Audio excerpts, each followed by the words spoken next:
La journée s'ouvre dans une atmosphère lourde, presque étouffante, au commissariat du Mistral, comme si les murs eux-mêmes pressentaient que quelque chose venait de basculer.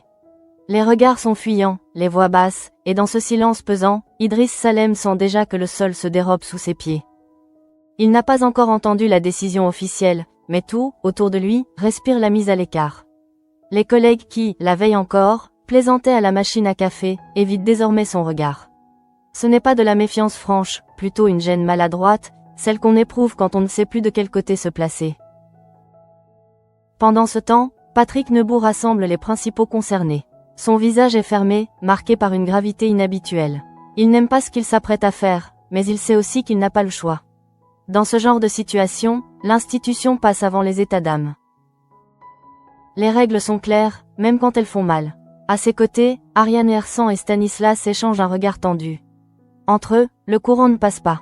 Trop de non-dits, trop de méfiance réciproque, et désormais une enquête qui s'annonce explosive.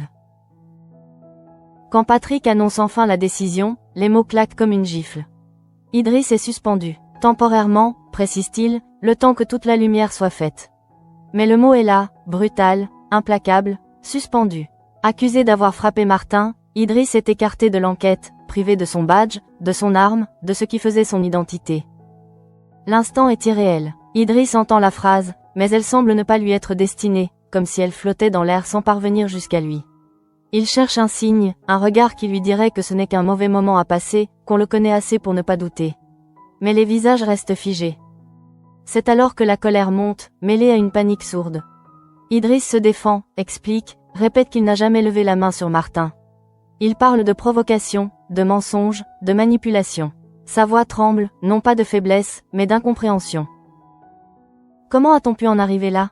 Comment ce gamin, à peine sorti de l'adolescence, a-t-il réussi à retourner la situation à ce point? Patrick l'écoute, sans l'interrompre, mais son regard dit déjà qu'il ne peut rien faire de plus. La machine est lancée. À quelques mètres de là, derrière une porte entr'ouverte, Martin observe la scène. Il ne voit pas tout, n'entend pas chaque mot, mais il devine l'essentiel. Et au fond de lui, une satisfaction froide se diffuse lentement.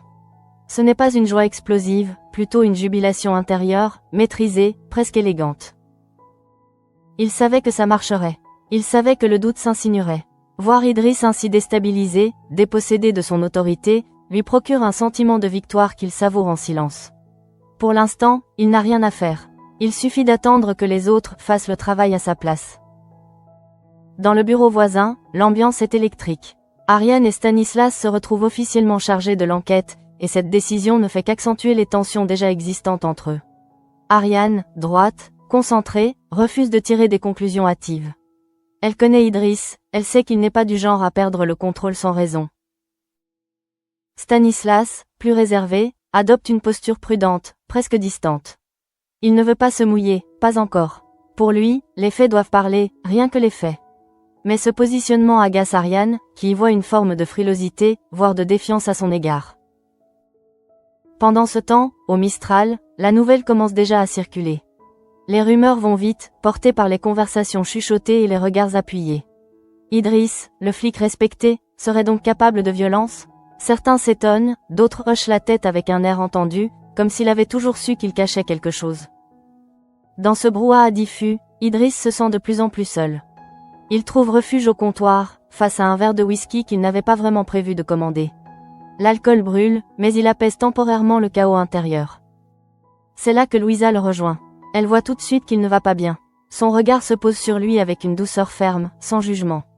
Elle ne pose pas 1000 questions, ne cherche pas à analyser. Elle lui dit simplement qu'elle est là, qu'elle le croit. Ces mots, simples en apparence, frappent Idriss de plein fouet. Il ne s'en rendait pas compte, mais c'est exactement ce dont il avait besoin. Que quelqu'un, au moins, ne doute pas. Il laisse échapper sa colère, sa peur, son sentiment d'injustice. Il parle de Martin, de son regard insolent, de cette impression constante qu'il n'a aucune limite. Au même moment, à l'autre bout de la place, Luna Torres ne trouve pas le sommeil.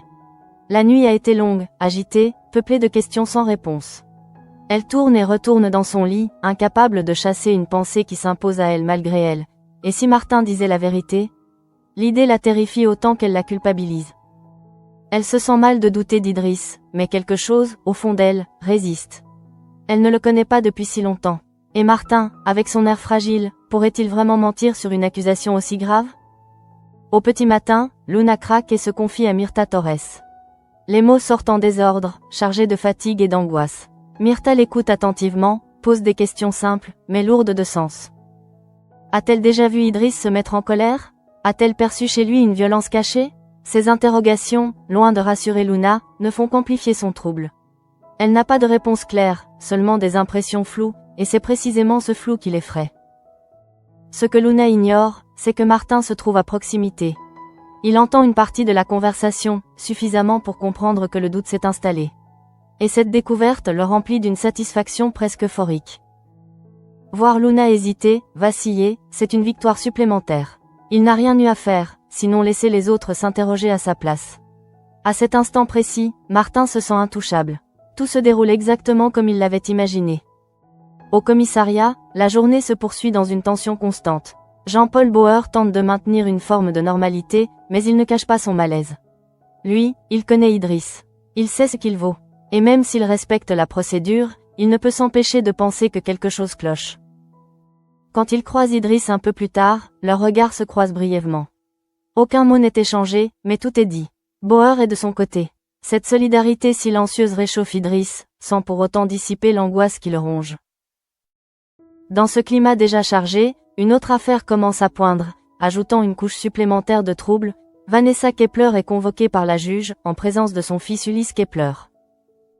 Pour l'instant, Idriss n'en sait rien, mais l'ombre de cette convocation plane déjà sur le Mistral, comme un rappel que les manipulations ne se limitent pas à une seule histoire.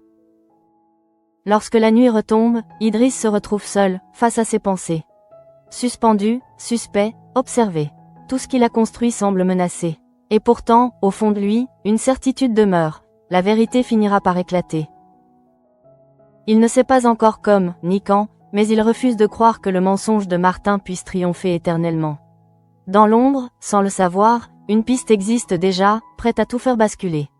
Mais pour l'instant, Idriss est au bord du gouffre, tandis que son accusateur savoure, en silence, sa vengeance.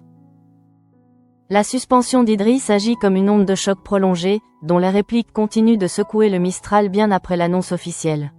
Au commissariat, chacun tente de reprendre le fil du quotidien, mais l'ambiance reste électrique, presque irréelle, comme si l'affaire avait fissuré quelque chose de plus profond que la simple confiance entre collègues. Ariane Lersan s'enferme dans une concentration froide. Désormais, elle n'a plus le droit à l'erreur. L'enquête doit être irréprochable, précisément parce qu'Idriss est mis en cause. À ses côtés, Stanislas adopte une posture méthodique, presque clinique. Il parle peu, note beaucoup, observe tout. Cette différence de tempérament nourrit une tension silencieuse. Ariane veut avancer vite, Stanislas exige des preuves béton. Pendant ce temps, Idriss Salem, désormais simple citoyen aux yeux de l'institution, tente de ne pas sombrer. Il quitte le Mistral pour marcher, sans but précis, comme s'il cherchait de l'air. Chaque pas résonne avec une pensée obsédante. Il doit se souvenir, fouiller dans les détails, retrouver l'élément qu'il a manqué. Et soudain, une image lui revient, insistante, la voiture lors de l'interpellation de Martin. Une voiture banale, stationnée là comme par hasard, mais dont le tableau de bord clignotait. Un enregistreur. L'idée le frappe de plein fouet. S'il dit vrai, tout a été filmé, tout a été enregistré. Ce n'est encore qu'une intuition, fragile, mais elle rallume une étincelle d'espoir. Idriss hésite, puis compose le numéro d'Ariane. Sa voix est tendue, pressée, presque haletante. Il lui explique ce souvenir, cette possibilité que personne n'a encore explorée. Ariane l'écoute sans l'interrompre. Elle sait qu'elle ne devrait peut-être pas, qu'elle marche sur une ligne dangereuse en prenant au sérieux la piste d'un collègue suspendu. Mais quelque chose, dans le ton d'Idriss, sonne juste. Elle promet de vérifier. Lorsqu'elle raccroche, Stanislas la regarde, interrogateur. Elle lui résume la situation. Il ne commente pas tout de suite, puis acquiesce simplement, ça mérite d'être creusé. Il retrouve rapidement la propriétaire du véhicule. Une femme ordinaire, surprise de l'intérêt soudain pour sa voiture, mais coopérative. Devant l'écran, l'atmosphère devient lourde. Les images défilent, le son aussi. Ariane retient son souffle. Stanislas, lui, reste impassible, concentré. Et puis, à mesure que la scène se déroule, quelque chose se précise, s'éclaire, s'impose. Les gestes, les voix, les silences. Tout raconte une histoire bien différente de celle que Martin a décrite. Stanislas se redresse, le regard fixé sur l'écran, et lâche, presque malgré lui. Au moins, c'est clair maintenant. Ces mots, simples, tombent comme une promesse. Une vérité est là, enfin tangible. Pendant que l'enquête prend ce tournant discret mais décisif, une autre tempête gronde ailleurs.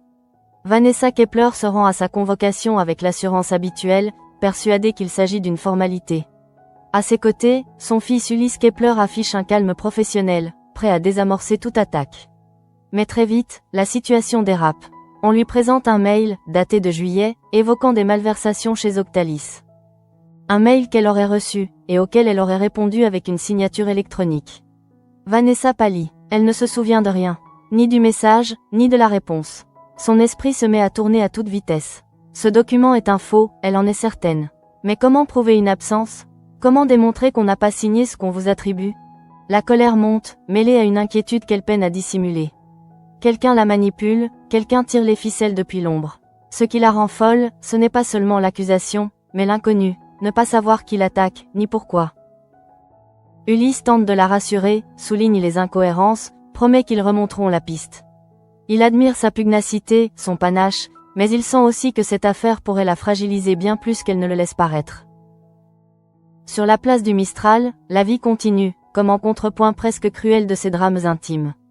Les cartons s'empilent dans un nouvel appartement. Babette Nebout et Léa Nebout s'activent, organisent, trient, rient parfois malgré la fatigue. Le choix de vivre tous ensemble, à 7, est à la fois une évidence et un défi. Jean-Paul Bauer et Patrick Nebout travaillent encore, laissant aux femmes la mission de transformer ce lieu en foyer. L'appartement surplombe la place, vivant, bruyant, rassurant. Léa confie à Gabriel Riva qu'elle craint déjà les patients trop curieux. Son conseil, mi-taquin mi-sérieux, la fait sourire, certains détails doivent rester privés. Babette, en croisant Fleur Lacroix sur le palier, découvre une opportunité inattendue. L'appartement voisin va se libérer. L'idée d'agrandir l'espace germe aussitôt. Comme si, au milieu des crises et des mensonges, une possibilité de renouveau cherchait à s'imposer. Mais tous ne trouvent pas ce réconfort. Près de la fontaine, Lucie retrouve Martin. Elle le regarde avec une confiance presque désarmante. Elle lui dit qu'elle le croit, qu'elle est sûre qu'Idriss l'a frappé. Ces mots, prononcés sans malice, sont un cadeau inespéré pour Martin. Il les accueille avec une douceur calculée, puis annonce qu'il doit lui révéler quelque chose d'important. Une nouvelle confidence, une nouvelle graine de doute prête à germer. À la tombée du soir, Idriss apprend, par bribes, que sa piste est prise au sérieux. Rien n'est encore officiel, rien n'est gagné, mais pour la première fois depuis sa suspension, il respire un peu mieux. Il n'est pas réhabilité, pas encore, mais il n'est plus seul face aux mensonges.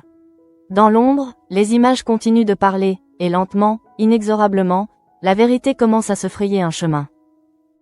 La nuit tombe sur le Mistral avec une lenteur trompeuse, comme si le temps lui-même hésitait à avancer.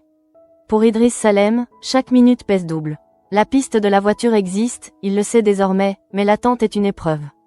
Suspendu, il n'a plus accès aux informations, plus de droit de regard sur l'enquête qui décide pourtant de son avenir. Cette impuissance le ronge. Il essaie de s'occuper, de se convaincre que la vérité fait son chemin sans lui, mais l'angoisse revient par vagues. Et avec elle, une question obsédante. Combien de dégâts Martin a-t-il déjà causé pendant qu'il se tait? Au commissariat, Ariane Hersan reste tard. Les couloirs sont presque vides, baignés dans une lumière artificielle qui accentue la fatigue. Devant son écran, elle repasse les éléments un à un, consciente que la moindre erreur pourrait être fatale, autant pour l'enquête que pour Idriss. Elle pense à lui, malgré elle. À son regard ce matin-là, quand Patrick a prononcé le mot « suspension ». Elle se répète qu'elle n'est pas là pour prendre parti, mais la neutralité devient difficile quand l'intuition crie si fort. Dans le bureau voisin, Stanislas visionne à nouveau la vidéo de la voiture. Il s'arrête sur des détails presque imperceptibles, un silence trop long, une voix qui se brise, un mouvement qui contredit la version officielle. Plus il regarde, plus la certitude s'installe. Cette affaire est plus retorse qu'il n'y paraît. Et surtout, Martin n'est pas la victime fragile qu'il prétend être. Stanislas ne le dit pas encore à haute voix. Il sait que le timing est crucial. Trop tôt, et tout pourrait se retourner contre eux. Pendant ce temps, à l'abri des regards, Martin continue de tisser sa toile. La confiance que lui accorde Lucie le galvanise. Elle ne doute pas, elle écoute, elle croit. C'est exactement ce qu'il espérait. Autour de la fontaine, il choisit ses mots avec soin, distille une vérité partielle, enjolive certains faits, en tait d'autres. Il se présente comme quelqu'un de traqué, incompris, acculé. Et plus il parle, plus il sent qu'il gagne du terrain. Dans son esprit, Idriss n'est déjà plus qu'un obstacle en train de s'effacer. Non loin de là, Luna Torres lutte contre ses propres pensées. La conversation avec Myrtha la hante. Elle se repasse chaque moment vécu avec Idriss, cherchant le signe qu'elle aurait manqué. Un accès de colère? Une parole déplacée? Rien de clair ne lui revient, seulement des souvenirs fragmentés, ambigus. Ce flou l'épuise. Elle aimerait croire Idriss aveuglément, mais la petite voix du doute ne se tait plus. Et ce doute, elle le sait, est une victoire pour Martin. Chez les Kepler, l'atmosphère est tout aussi tendue. Vanessa Kepler tourne en rond, incapable de trouver le sommeil. Le mail, la signature électronique, la convocation. Tout se mélange dans son esprit. Elle n'a jamais été aussi déstabilisée. L'idée qu'on puisse la manipuler de cette façon la rend folle. À ses côtés, Ulysse Kepler tente de garder la tête froide. Il lui promet qu'ils remonteront jusqu'à la source, qu'ils trouveront qui se cache derrière ce piège. Mais au fond de lui, il sait que l'adversaire est redoutable. Et invisible. Sur la place du Mistral, le nouvel appartement des Neubauer commence lentement à prendre forme. Les cartons disparaissent, les meubles trouvent leur place. Babette Neubou s'arrête un instant, observant la vue sur la place animée. Ce déménagement est censé être un nouveau départ, un espace de respiration pour toute la famille. Mais même ici, les tensions extérieures s'infiltrent. Elle sent bien que quelque chose ne va pas, que l'affaire Idriss pèse sur Jean-Paul plus qu'il ne veut l'admettre. Justement, Jean-Paul Bauer rentre tard, fatigué, le regard sombre. Il ne dit pas grand-chose, mais Babette comprend. Elle sait qu'il soutient Idriss, qu'il est convaincu de son innocence. Et cette conviction, partagée mais silencieuse, devient presque une charge supplémentaire. Comment aider un ami quand on est soi-même coincé par la procédure? Au fil de la nuit, chacun rumine de son côté. Idriss, seul face à ses démons. Luna, prisonnière de son hésitation. Ariane et Stanislas, suspendus à une preuve qui pourrait tout renverser. Vanessa, traquée par une menace invisible. Et Martin, au centre de ce jeu d'ombre, qui savoure chaque fissure, chaque doute qu'il provoque. Rien n'est encore officiellement révélé. Rien n'est tranché, mais sous la surface calme du Mistral, les lignes bougent. La vérité avance à pas feutrés, pendant que le mensonge, lui, se croit encore à l'abri. Et c'est précisément dans ce fragile équilibre que tout peut basculer. À mesure que les heures s'égrènent, la pression s'intensifie, presque palpable, comme une chape de plomb qui pèse sur chaque respiration. Au commissariat, Stanislas ne quitte plus son écran. Il a revu la vidéo encore et encore, à tel point que les images semblent désormais gravées dans sa rétine. Chaque détail compte, le ton de la voix de Martin, les silences trop éloquents, la posture d'Idriss qui contredit la version de l'agression. Plus Stanislas analyse, plus une certitude s'impose. Ce dossier n'est pas seulement une affaire de procédure, c'est un test. Un test pour savoir si la vérité peut encore l'emporter sur le soupçon. Dans le bureau d'à côté, Ariane Hersan sent monter l'impatience. Elle respecte la prudence de Stanislas, mais chaque minute qui passe est une minute de plus où Idriss reste suspendu, isolé, sali par une accusation qu'elle juge de plus en plus bancale. Elle s'efforce de garder la tête froide, consciente que la moindre précipitation pourrait se retourner contre eux. Pourtant, au fond d'elle, une colère sourde grandit, celle de voir un collègue broyé par le doute pendant que son accusateur continue de circuler librement. De son côté, Idriss Salem vit cette attente comme une lente descente aux enfers. Il tente de se raccrocher à la promesse implicite qu'il a perçue dans la voix d'Ariane, à cette piste qu'il a lui-même évoquée et qui pourrait tout changer. Mais l'espoir est fragile, instable. À chaque instant, il redoute que la machine judiciaire, une fois lancée, ne s'arrête plus. Il pense à son uniforme, rangé dans un placard, à cette identité mise entre parenthèses. Plus que l'injustice, c'est le sentiment d'être dépossédé de lui-même qui le fait vaciller. Pendant ce temps, Martin continue d'avancer ses pions avec une assurance troublante. Il sent que quelque chose se joue au commissariat, mais il est persuadé d'avoir pris suffisamment d'avance. Le doute qu'il a semé chez Luna et Lucie lui donne l'impression d'être intouchable. Il savoure cette position, ce pouvoir silencieux qu'il exerce sans avoir besoin d'élever la voix. Pour lui, le plus important n'est pas seulement de faire tomber Idriss, mais de le voir perdre ce qui faisait sa force, la confiance des autres. À quelques rues de là, Vanessa Kepler tente de garder le contrôle, mais la façade commence à se fissurer. L'affaire du mail la hante. Chaque détail devient suspect, chaque collaborateur potentiel coupable. Elle réalise, avec une lucidité douloureuse, qu'elle est entrée dans un jeu dont elle ne maîtrise pas les règles. Ce qui l'angoisse le plus, ce n'est pas la justice en elle-même, mais l'idée d'être manipulée par quelqu'un qu'elle n'identifie pas. Cette perte de maîtrise est, pour elle, une véritable humiliation. Au Mistral, la vie semble suivre son cours, mais les conversations sont chargées d'une tension diffuse. Les regards se croisent, les murmures se multiplient. L'affaire Idriss est sur toutes les lèvres, même quand on n'ose pas la nommer.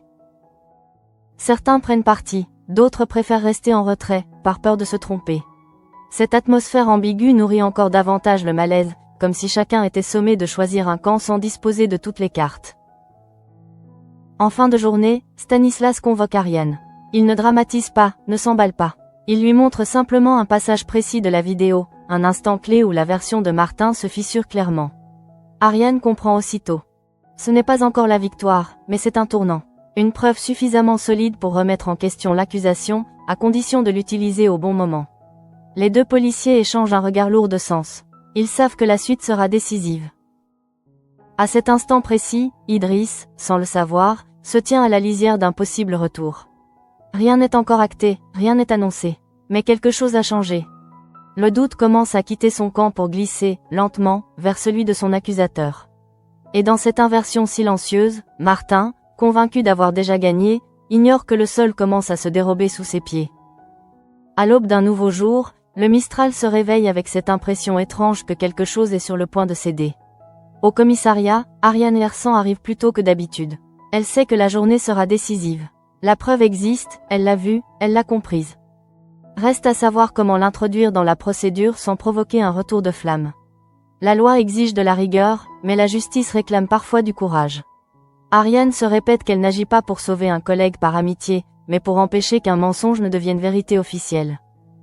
Dans un coin du commissariat, Stanislas observe la situation avec un calme presque déroutant. Il n'a pas changé d'attitude, mais quelque chose dans son regard trahit une détermination nouvelle. Il sait désormais que la vidéo ne peut plus rester confinée à un disque dur. Elle doit être versée au dossier. Pas pour écraser Martin brutalement, mais pour confronter les faits à la réalité. Cette nuance est essentielle, trop de zèle, et l'enquête perdrait sa crédibilité.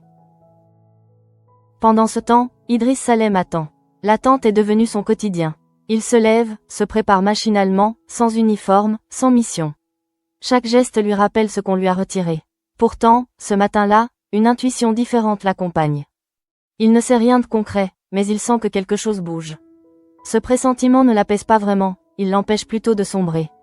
Il s'accroche à cette sensation comme à une bouée fragile. Au Mistral, Luna Torres traverse la place d'un pas hésitant. Le doute ne l'a pas quitté, mais il a changé de forme. Elle se surprend à repenser à certains détails, à des incohérences qu'elle n'avait pas relevées auparavant dans le discours de Martin. Des phrases trop bien construites, des silences calculés. Rien de tangible, juste un malaise diffus. Elle se sent coupable d'avoir douté d'Idriss, tout en ayant peur de se tromper à nouveau. Cette indécision la ronge, l'isole, la fatigue. À l'opposé, Martin commence à percevoir un léger changement d'atmosphère. Personne ne l'accuse ouvertement, personne ne le confronte. Et c'est précisément ce calme qui l'inquiète. Il capte des regards plus insistants, des silences plus lourds. Il se demande si Idriss n'a pas trouvé un moyen de se défendre, s'il n'a pas laissé derrière lui une trace qu'il n'avait pas anticipée. Pour la première fois depuis longtemps, Martin sent une fissure dans son assurance. Il tente de la masquer, mais une nervosité nouvelle s'installe. Chez les Kepler, la tension ne faiblit pas. Vanessa Kepler s'emporte, puis se reprend, oscillant entre rage et lucidité. Elle refuse de se laisser enfermer dans le rôle de la coupable idéale. Aux côtés de Ulysse Kepler, elle épluche les documents, cherche la faille, la signature qui trahirait la manipulation. Cette lutte la maintient debout, mais elle sait que le temps joue contre elle. Plus l'ombre s'étire, plus l'attaque devient dangereuse. Au commissariat, Ariane et Stanislas se retrouvent enfin pour une décision qui ne peut plus attendre. Ils savent que la preuve doit parler, mais ils savent aussi qu'elle bouleversera l'équilibre fragile déjà en place. Leur échange est bref, presque solennel. Ils ne se promettent rien, sinon de faire leur travail jusqu'au bout. Ce choix, lourd de conséquences, marque un point de non-retour. Dans cette même journée, Idriss reçoit un appel. Rien de précis, rien d'officiel. Juste une voix qui lui demande de rester disponible, de ne pas quitter Marseille. Cette simple phrase suffit à accélérer son pouls. Ce n'est pas encore une réhabilitation, mais ce n'est plus le silence. Il raccroche, le cœur battant, conscient que son destin se joue désormais loin de lui, dans des bureaux où chaque mot sera pesé. Sur la place du Mistral, la vie continue, mais elle semble suspendue à un fil invisible. Chacun avance avec ses doutes, ses peurs, ses calculs. La vérité est là, prête à surgir, mais elle n'a pas encore choisi son moment. Et dans cette attente tendue, une chose devient évidente. Plus rien ne sera jamais comme avant, ni pour Idriss, ni pour ceux qui ont cru, douté ou manipulé. La journée avance comme suspendue à un fil, et au commissariat, l'air devient presque irrespirable. Ariane Lersan sent que l'instant approche, celui où l'enquête ne pourra plus rester dans cet entre-deux inconfortable. Elle a passé la matinée à recouper, à vérifier une dernière fois ce qu'elle sait déjà, comme si elle cherchait inconsciemment une faille qui n'existe pas. À quelques pas d'elle, Stanislas demeure d'un calme implacable. Son silence n'est plus de la prudence, c'est la concentration de quelqu'un qui s'apprête à frapper juste. Quand il se retrouve enfin dans un bureau fermé, la décision est prise. La vidéo sera officiellement versée au dossier. Pas de demi-mesure, pas de temporisation supplémentaire. Ariane ressent un mélange d'appréhension et de soulagement. Elle sait que ce geste va provoquer une onde de choc, remettre en cause des certitudes, forcer chacun à se positionner. Mais elle sait aussi qu'à partir de cet instant, l'affaire n'appartient plus au mensonge. À l'autre bout de la ville, Idriss Salem tente de tromper l'attente. Il marche, encore, observe les visages anonymes, se demande combien de personnes, sans le savoir, ont déjà tranché sur sa culpabilité. Lorsqu'il reçoit un nouvel appel du commissariat, son cœur se serre. On lui demande de se présenter, sans plus de détails. La neutralité du ton le rassure à peine. Chaque pas vers le bâtiment est chargé d'une tension qu'il peine à contenir. Il ne sait pas s'il vient pour être entendu, réhabilité, ou définitivement enfoncé. Pendant ce temps, Martin sent le sol se dérober sous ses pieds. Ce n'est pas une accusation directe, plutôt une accumulation de signes qui le mettent en alerte. Les policiers qu'il croise ne le regardent plus de la même manière. Les questions deviennent plus précises, moins bienveillantes. Pour la première fois, il comprend que le doute n'est plus seulement du côté d'Idriss. Une nervosité incontrôlable s'empare de lui. Il tente de garder la face, mais son discours perd en fluidité, ses silences s'allongent. Ce qui était une stratégie maîtrisée commence à ressembler à une fuite en avant. Au Mistral, Luna Torres observe ce changement sans parvenir à le nommer. Elle croise Idriss brièvement, sans oser l'aborder. Le poids de ses doutes passés la paralyse. Elle voudrait lui parler, lui dire qu'elle n'a jamais cessé de croire en lui, même quand elle doutait. Mais les mots restent coincés. Cette distance involontaire lui fait mal, comme une trahison silencieuse qu'elle s'inflige à elle-même. Dans l'après-midi, Idriss se retrouve face à Ariane et Stanislas. L'échange est sobre, presque clinique. Il ne le rassure pas ouvertement, ne lui promettent rien. Mais il lui parle de faits, de preuves, de contradictions. À mesure qu'ils évoquent la vidéo, Idriss sent la tension quitter peu à peu ses épaules. Rien n'est encore officiellement réparé, mais il comprend que la vérité n'est plus étouffée. Pour la première fois depuis sa suspension, il respire sans avoir l'impression de se noyer. Ailleurs, Vanessa Kepler encaisse un nouveau coup. La juge resserre l'étau, exige des explications plus précises. Vanessa tient bon, mais la fatigue commence à se lire sur son visage. Elle ne cède pas, refuse de se laisser déstabiliser, mais cette affaire l'oblige à reconnaître une chose qu'elle déteste, elle n'est pas invincible. Ulysse Kepler reste à ses côtés, déterminé à découvrir qui a orchestré cette machination, conscient que la vérité, là aussi, devra finir par éclater. En fin de journée, une rumeur parcourt discrètement le commissariat. Rien d'officiel, mais assez pour changer l'ambiance. Les regards se font moins lourds, les chuchotements plus prudents. Quelque chose a basculé. Martin, sans en connaître encore l'ampleur, le ressent comme un danger imminent. Idriss, lui, comprend que la chute n'est peut-être pas la sienne. La nuit tombe sur le Mistral, et avec elle une certitude nouvelle. Le mensonge, aussi habile soit-il, a ses limites. La vérité avance lentement, mais elle avance. Et dans ce jeu d'équilibre fragile, chacun sait désormais que l'issue est proche, et qu'elle laissera des traces durables. La fin de journée arrive comme un souffle retenu trop longtemps. Au commissariat, le calme apparent dissimule une tension extrême, celle des instants où tout peut enfin être nommé. Ariane Lersan et Stanislas savent que le moment est venu d'aller au bout.